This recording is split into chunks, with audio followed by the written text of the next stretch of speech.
Coming up next, the Toyota Corolla Cross. Hey, Mark Savage here. You know, we got a Toyota that you probably think you know what it is because it says it's a Corolla, but it is a Corolla Cross. And if you add the word cross to any vehicle these days, it means it's a crossover, right? Because crossovers are dominant in the market along with SUVs. And Corolla, of course, has been around as long as Paul and I, basically. Yeah. I mean, as long as I can that's remember, pretty long. As long as I can remember, you've been able to buy a Corolla, which is a sedan, but now we got a crossover version. And this has been out for a couple of years, but they remodeled it a little bit this year. We got a phone charger and things like that on it. You know, this one looks good. It's a bright red, two-tone. That cost you $500 extra because we got a black roof, but I think that looks sharp. Yep. You know, that's good.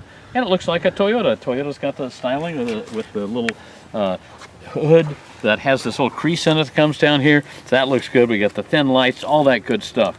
You know, Paul, there's nothing much to show different here. If we, you know, it looks like a crossover, right? Yep. You know, I like it. It's got a little chrome trim up here. That makes it look a little spiffier, right? And it says Corolla Cross right That's up here. That's kind of cool. So in case you didn't know. Yeah, or forget. Yeah, and it's a value-oriented vehicle, right? But look at this. I do have got a power hatch. And it's a hybrid. This is a a hybrid version, and I think that's nice. You know, this looks sharp. We got, of course, the little netting that you put in here. Cargo netting, so stuff doesn't fly around. We got the little pull-out cargo cover, so that's okay, and a split seat. That's all good. And nice JBL speakers. Yeah, nice JBL speakers, and it's all-wheel drive, too. There you go. So, you know, we've got a little of everything going for us here. Yeah, another little Easter egg, right? Yeah. There you go. Anyway, you know, we'll talk to you about the interior and all the features we got here, but I think it's a nice looking vehicle and certainly a nice family vehicle. So we're just going to crawl in here, Paul, but I want to point this out. First of all, nice comfortable seats, got real good side bolsters on them. Feels really good in here, and it's kind of a fake leather, which is what you get on. This is the XSE trim, but I don't know about the striping. Yeah, it's different. You know, if nothing else, it's different. But you know, funky. It looks a little funky to me. Yeah. But otherwise, you know, pretty nice interior. And you know, it's got a round wheel instead of a flat bottom. Paul. Well, that's a deal breaker. No, that's it. No car. That's fine. 8-inch screen, which is fine. A little reflective because they got all the black gloss trim around it. It's like, you know what? Put some matte trim around it. Like the dash is nice. That's good. You know, it's got a nice texture to it.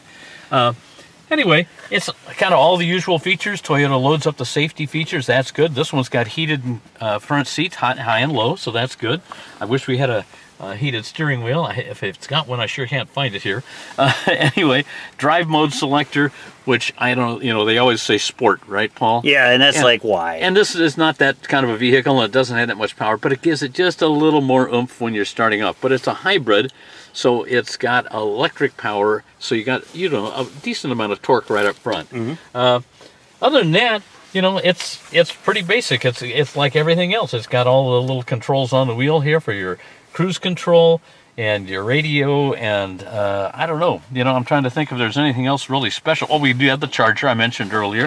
Put my sunglasses down there, but my phone is in there right now, and that is new for the 2024 model year. So that's nice. We got a sunroof overhead, which is, you know, it's not big, but it's sufficient. And something that I always liked, and I know people tease me about this all the time. Oh yeah, I haven't seen that in a while. No, we haven't had that for a while. Extenders that come out, and that's good when you're, you know, driving around in sunny weather, which we occasionally have. Which we do today. Like we do. All right, let's take a drive in this thing. Right, Paul, we're accelerating up a hill here, and you can hear that, you know, this is gas and electric because it's a hybrid. It's got a little groany sound to it, which a lot of the cars seem to have now, because we've downsized the engines and gone with turbos and with hybrid systems and plug-in hybrid systems, so we have smaller engines these days. This one's got 196 horsepower when you combine it with the electric that's here for the hybrid. That's good because it's up from 169 horsepower that a gas version has. So it gives you a little bit more power, but you got to put up with that little groany, droney sound. It's not a sports car. It's not a sports car. This is a family vehicle. Right. And you want to be comfortable. And Paul and I were just saying how comfortable these seats are. This front seat is comfortable. This front seat is as comfortable as any car I've been in for a long time. So good stuff. But, you know, it's a pretty decent ride. It gets a little choppy on the side streets and stuff when around here in Milwaukee and Wisconsin area. I mean, you know, we're like driving on the moon a lot. Sometimes, yeah. But generally pretty comfortable, and a nice, quick, light steering. I mean, is it like a sports car? Of course not. But it's just got a light, easy feel to it. This is an easy car to drive. So nice for a family taking a trip. There's enough room in the back, you know, for storage. There's a roof rack up on top on this one, so that's good. If you want to, you know, take some more additional things with you, you got your kayak you got to put up on your top, bikes, right? Your bikes, right? You know, whatever you got to do. So the key thing to me is that I'm getting good gas mileage. Obviously, because I run a little bit on electric power to start the car and to get things going, I'm going to pollute less, so that's a good thing. And it doesn't cost. It's not like an electric where it just costs $10,000 or $12,000 more. This just costs a little extra because it's a hybrid. So all good things. And oh, how much am I getting? 38 miles per gallon. I don't know if you can see it down in here, Paul, but right now it says I'm getting 38 miles per gallon, and I've been driving around town a fair amount and just a little bit faster coming out to Paul's house here. So nice, you know, good gas mileage. I mean, if you're thinking of a regular sedan, you're probably going to get what, 25 to 30, and this is going to get you 30 to 40 miles per gallon, so that's great. All right, so family vehicle, how expensive is it? You know, Corollas are always pretty inexpensive. For a sedan, you're thinking probably $25,000 to $35,000. Well, this one starts at $29,000 and change, almost $30,000, but it has all-wheel drive, and it's a hybrid, so you're going to get good gas mileage. This one is the top of the line XSE. Well, that's about $33,000 with a few options on it. This one now comes in a little over $36,000. So it's still in a real reasonable price range. And again, a family can get in here, you know, take a long trip, do whatever you want to do, and you're going to be driving with a little bit better gas mileage. In fact, a lot better gas mileage. So you're not going to be spending as much every week. Hey, thanks for watching. We'll see you next time.